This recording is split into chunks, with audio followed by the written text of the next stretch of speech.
2026 IPL নিলামকে ঘিরে cricket বিশ্বে শুরু হয়েছে তুমুল উত্তেজনা। বিশ্বের সবচেয়ে জনপ্রিয় ফ্র্যাঞ্চাইজি ক্রিকেট লিগ হওয়ায় আইপিএলের প্রতিটি নিলামই আলোচনার কেন্দ্রবিন্দুতে থাকে। তবে এবারের নিলামকে ঘিরে উৎসাহ আরও বেড়েছে, কারণ টানা তৃতীয়বারের মতো বিদেশের মাটিতে বসতে যাচ্ছে আইপিএল নিলাম। আগামী 16 ডিসেম্বর অনুষ্ঠিত হবে 2026 মৌসুমের খেলোয়াড় নিলাম, আর ভেন্যু হিসেবে নির্বাচিত হয়েছে সংযুক্ত আরব আমিরাতের আবুধাবি। আইপিএলের ইতিহাসে 2024 সালে প্রথমবার ভারতের বাইরে নিলাম আয়োজিত হয়। সেই উদ্যোগ সফল হয় 2025 মৌসুমের জন্য জেদ্দায় দুদিনের মেগা নিলামের আয়োজন করা হয়।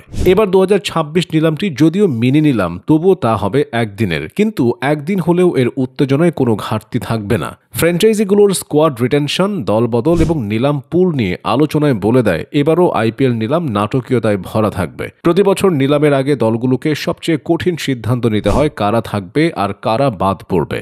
এবারও তার ব্যতিক্রম নয়। 15 নভেম্বর ভারতের সময় বিকেল 3টার মধ্যে 2025 সালের স্কোয়াড থেকে রাখা ও ছাড়া খেলোয়াড়দের তালিকা জমা দিতে হবে।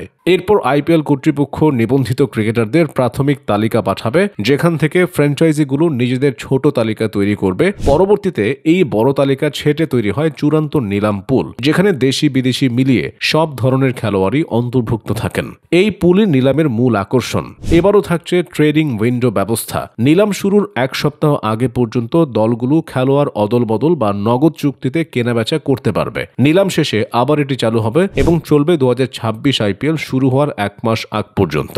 তবে একটি নতুন শর্ত হলো, নিলামে যাদের কেনা হবে তাদের কাউকে আর ট্রেড করা যাবে না। নিলামের পর অস্থিরতা কমানো এবং সিদ্ধান্তকে স্থিতিশীল রাখতেই এই নিয়ম। 2026 নিলামের আগেই ইতিমধ্যে 4টি বড় ট্রেড সম্পন্ন হয়েছে।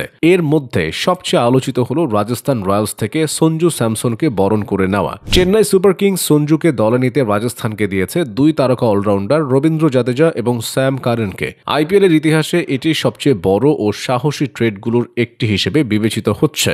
সঞ্জুর আগ্রাসী ব্যাটিং স্টাইল এবং ম্যাচ ফিনিশিং দক্ষতা চেন্নাইয়ের ব্যাটিং লাইনআপে নতুন সংযোজন হিসেবে দেখা হচ্ছে। একই সঙ্গে জাদেজা কারেনকে হারানোর চেন্নাইয়ের জন্য ঝুঁকিপূর্ণ সিদ্ধান্ত বটে। এদিকে মুম্বাই ইন্ডিয়ান্সও ট্রেড বাজারে সক্রিয় ছিল। তারা 2 কোটি রুপিতে শার্দুল ঠাকুরকে নিয়েছে লখনৌ সুপার জায়ান্টস থেকে এবং 2 কোটি 60 লাখ রুপিতে শেরফান রাদারফোর্ডকে এনেছে গুজরাট টাইটান্স থেকে। আলাদা একটি ট্রেডে মুম্বাইয়ের তরুণ পেসার অর্জুন টেন্ডুলকারকে 30 লাখ রুপিতে দলে নিয়েছে লখনৌ। মুম্বাইয়ের এই ক্রয় বিক্রয় দলটিকে আরও ভারসাম্যপূর্ণ করতে পারে বলে মনে করা হচ্ছে। বিদেশের নিলাম আয়োজনের ধারাবাহিকতা বজায় রাখা বিসিসিআইয়ের এক কৌশল। তারা আইপিএলকে আরও বিশ্বমুখী করতে চায়। আবুধাবি, দুবাই, জেদ্দার মতো শহরগুলো আধুনিক সুবিধা ও বিশ্ব মিডিয়া কভারেজের কারণে নিলাম আয়োজনে আদর্শ। ফলে এবারের নিলাম আবুধাবিতে হওয়াটা অনেকের কাছেই প্রত্যাশিত ছিল। 2026 আইপিএল অনুষ্ঠিত হওয়ার সম্ভাব্য সময়সূচি 15 মার্চ থেকে 31 মে।